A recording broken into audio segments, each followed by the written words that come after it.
జానకి నీకు ఎన్నిసార్లు ప్రమాదం తలపెట్టాలని చూసినా ఇంకా విజయ్ అత్తయ్య దానికే సపోర్ట్ చేసి మాట్లాడుతున్నారు. అది వాళ్ళ తప్పు కూడా కాదు నందిని. ఆ జానకే వాళ్లనలా తన వైపుకి తిప్పుకుంది.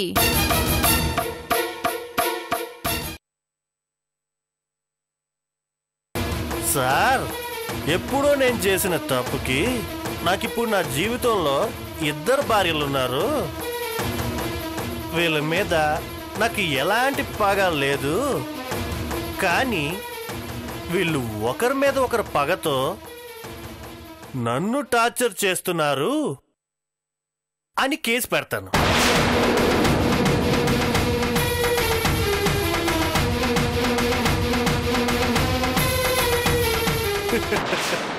అప్పుడేం జరుగుతుంది? ఎవరో ఒకరికి విడాకులిచ్చి మిగిలిన ఇంకొకరితో హ్యాపీగా కాపురం చేస్తాను. నాకు మీలో ఎవరైనా ఓకే. ఎందుకంటే నేను నీచుని కదా.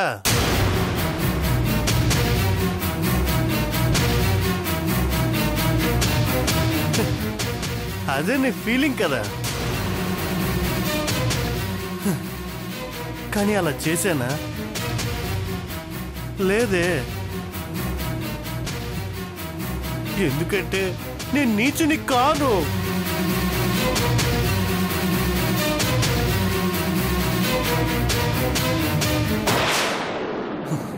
నేను విజయ్ని.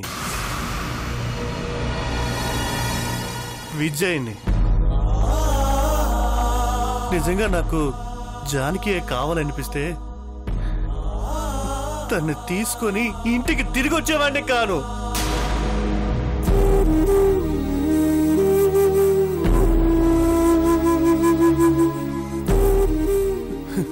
తను కూడా నాతోనే కాపురం చేయాలి అనుకుంటే నన్ను కన్విన్స్ చేసి ఇంటికి తీసుకొచ్చేదే కాదు.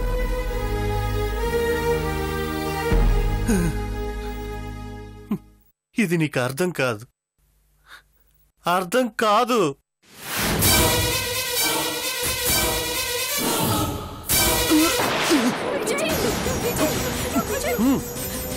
సారీ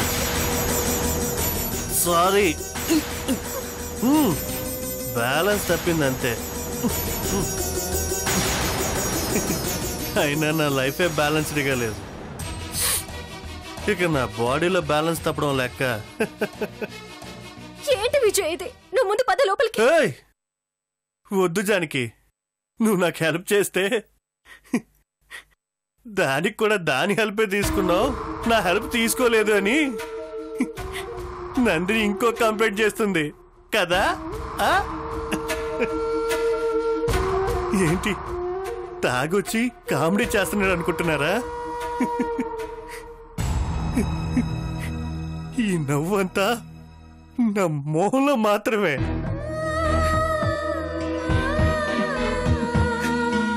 కానీ మనసులో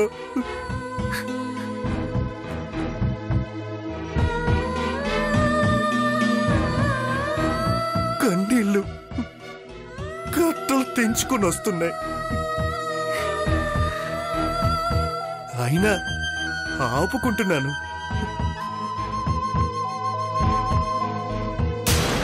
విజయ్, ఏంట్రా ఇది? అత్తయ్య, మీరు ఏడుస్తుంటే ఎలా? విజయ్ లోపలికి తీసుకెళ్దాం పదండి. ఏడవకేం చేస్తుంది? కొడుకు సంతోషంగా కాపురం చేస్తుంటే ఏ తల్లైనా చూడాలని కోరుకుంటుంది కదా. ఆ సంతోషం నేను దానికి ఇవ్వలేకపోయాను. అందుకే కన్నీళ్ళు ఇంకుపోయేలా ఏడుస్తుంది.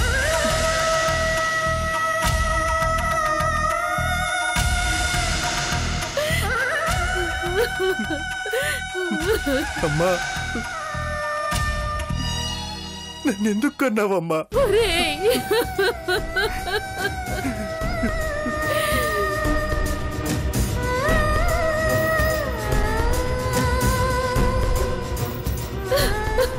నన్ను కనకుండా ఉంటే ఇన్ని కష్టాలు ఉండేవి కాదు కదమ్మా. విజయ్,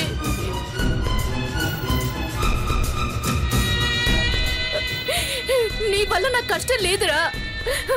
నువ్వు నా కొడుకువి.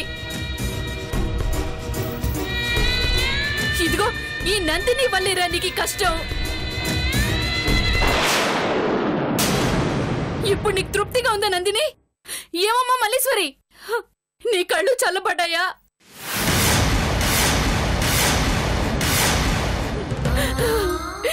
ఇద్దరు కొడుకులు ఉన్నట్టే గాని వాళ్ళు సుఖంగా బ్రతకకుండా మీరు శనిలా దాపురించారే.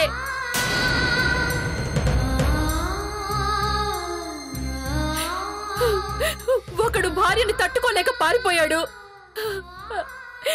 ఇంకొకడు భార్య ప్రేమను పొందలేక ఇలా తయారయ్యాడు.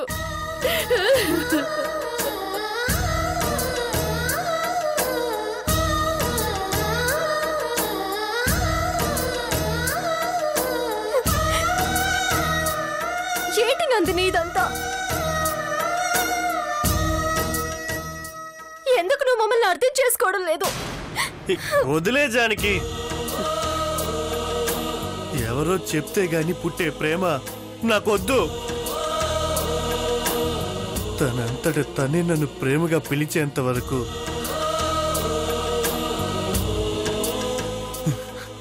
నేను ఇలాగే బ్రతుకుతాను. మీరెవరు తనని కన్విన్స్ చేయడానికి ట్రై చేయకండి. అంతేకాదు, ఎవరు తనని ఇబ్బంది పెట్టే పని కూడా చేయకూడదు. తన ఇష్టానికి తను వదిలేయండి.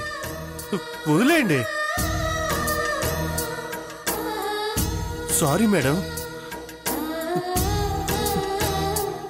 ఒక్క విషయంలో మాత్రం బాధగా ఉంది.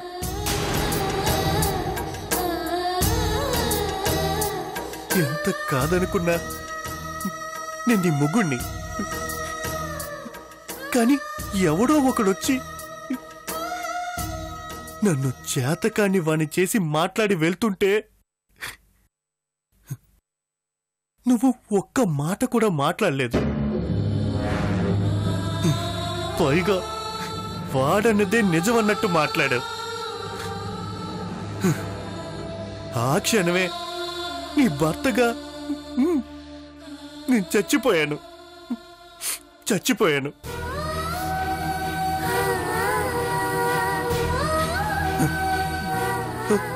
ఇంకో విషయం,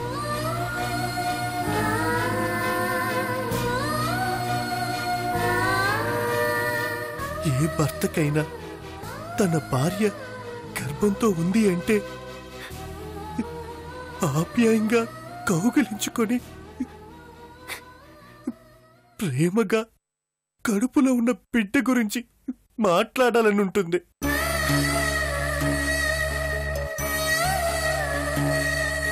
నువ్వు నాకు ఆ అవకాశం ఇవ్వలేదు.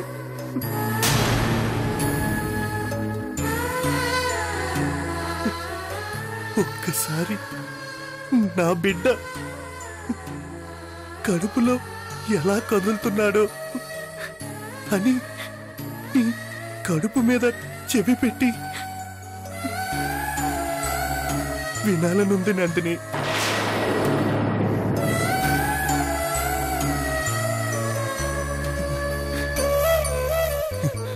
కానీ నాకు ఆశ తీరేలా లేదు.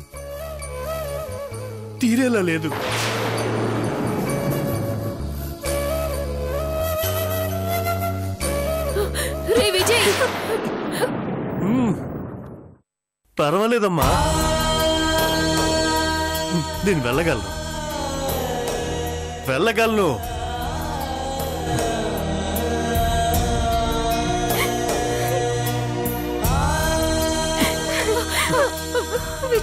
విజయ్, నిలబడ్డానికి కూడా వీల్లేకుండా ఉన్నావురా. రామ్మ జానకి లోపలికి తీసుకెళ్దాం రా.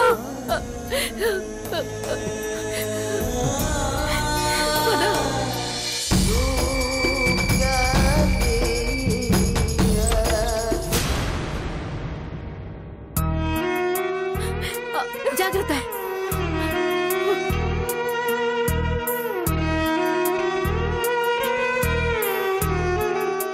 అత్తయ్య మీరు ఇక్కడే ఉండండి, నేను వెళ్ళి మజ్జిగ తీసుకొస్తాను.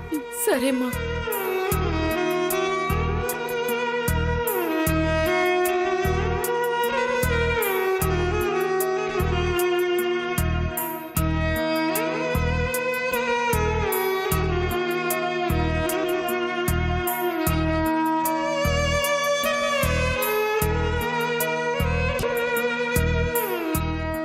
ఎందుకు జానకి మళ్ళీ మనం ఇక్కడికి వచ్చాం?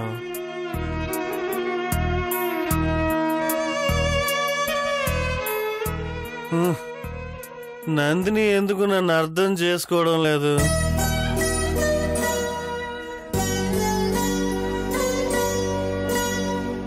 పాపం అమ్మ ఎంత బాధపడుతుందో ఏంటో.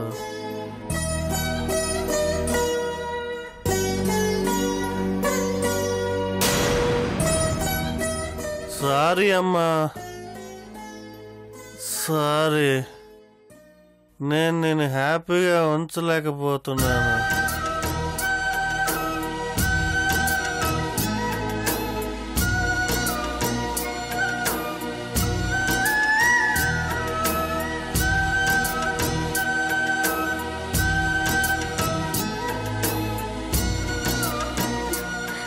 అత్తయ్య తీసుకోండి.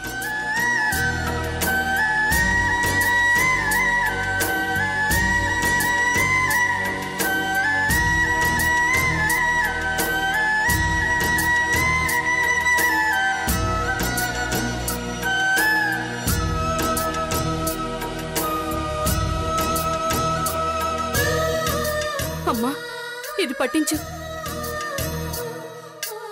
అమ్మా అమ్మా. అత్తయ్య. జానకి. విజయ్ విజయ్ విజయ్ లే, మజ్జిగ తాగుదువు గాని. విజయ్. రే రుద్రా, నీ అంత చూస్తాను రా. నా భార్య నాకు కాకుండా చేస్తావురా?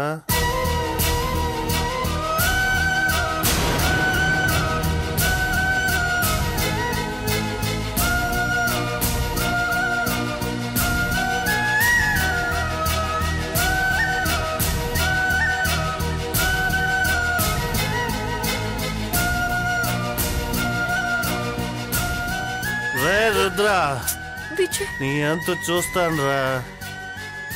విజయ్. సర్లే, నువ్వు ముందు ఈ మజ్జిగ తాగు.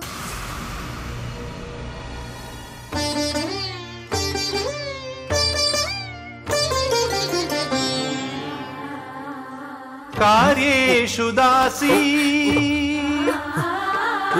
కరణేషు మంత్రీ భోజ్యేషు మాతా శయనేషు రంభా అపురూపమైనదమ్మ ఆడజన్మ ఆ జన్మకు పరిపూర్ణత ఇల్లాలమ్మా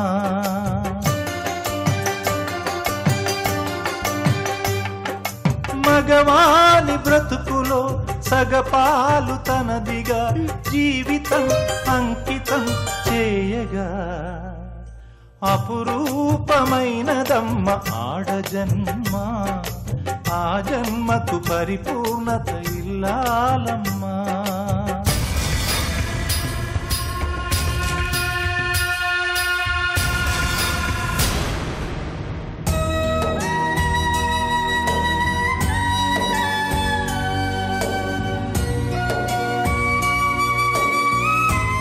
జానకి.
జానకి,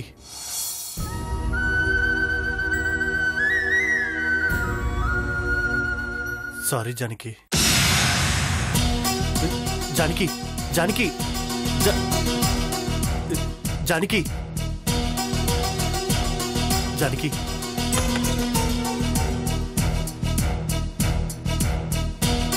జానకి, జానకి, నా మాట విను. జానకి ప్లీజ్, ఒకసారి నేను చెప్పేది విను.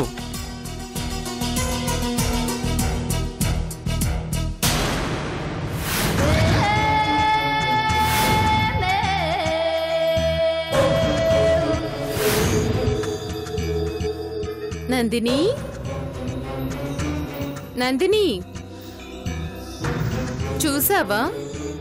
రాత్రి జరిగిన దానికి తెగ ఫీల్ అయిపోయి సారీ చెప్తున్నాడు. ఆయన చేసిన రాద్ధాంతానికి మనం కూడా ఇబ్బంది పడ్డాం. మరి మనకి చెప్పడే సారీ? జానకి, నా మాట విను. రాత్రి జరిగిన దానికి నేను కూడా చాలా గిల్టీగా ఫీల్ అవుతున్నాను. ఇంకెప్పుడు అలా చేయను.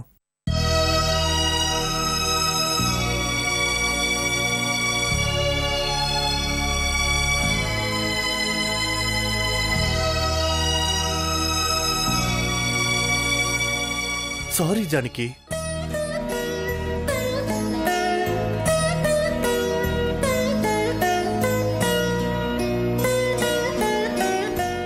అమ్మా, నువ్వేనే చెప్పమ్మా. నేను ఎంత డిస్టర్బ్ అయి ఉంటే అలా చేస్తాను. ఏంటమ్మా నువ్వు కూడా?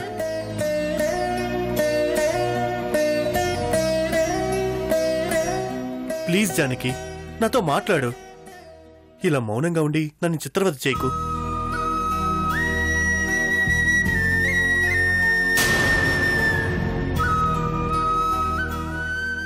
విజయ్, నువ్వు వెళ్ళి ఫ్రెష్ అప్ అవ్వు.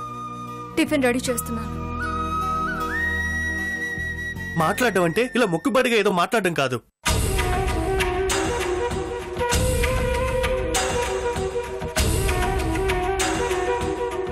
తప్పే. ఇంటికి తాగొచ్చి గొడవ చేయడం తప్పే, ఒప్పుకుంటున్నాను.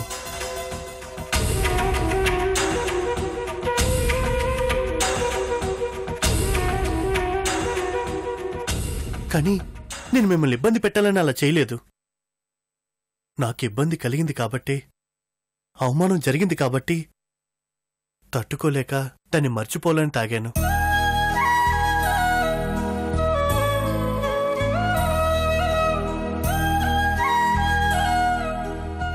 తాగితే నువ్వు బాధని మర్చిపోవచ్చు, కానీ రాత్రి నిన్న పరిస్థితులు చూసి మేమంతా ఎంత బాధపడ్డామో నీకు తెలియదు విజయ్.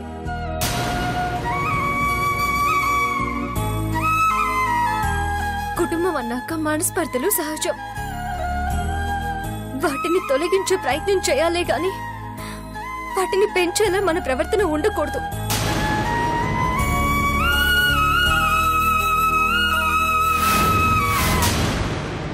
పాపం అత్తయ్య, నిన్న రాత్రి నిన్నలా చూసి మానసికంగా ఎంత నరకం అనుభవించిందో నాకు మాత్రమే తెలుసు.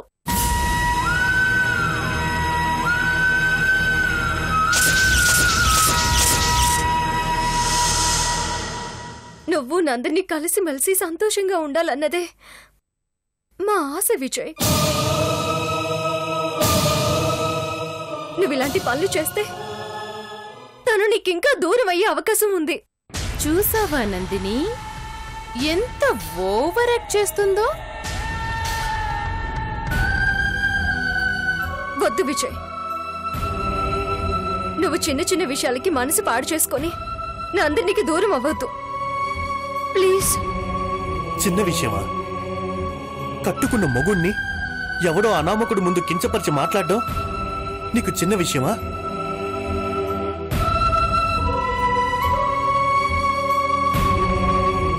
ఏం మాట్లాడుతున్నావు జానకి?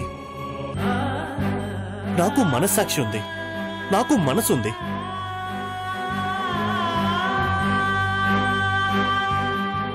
ఎంత బాధనైనా తట్టుకునే శక్తి ఉంది. కానీ ఓపిక లేదు.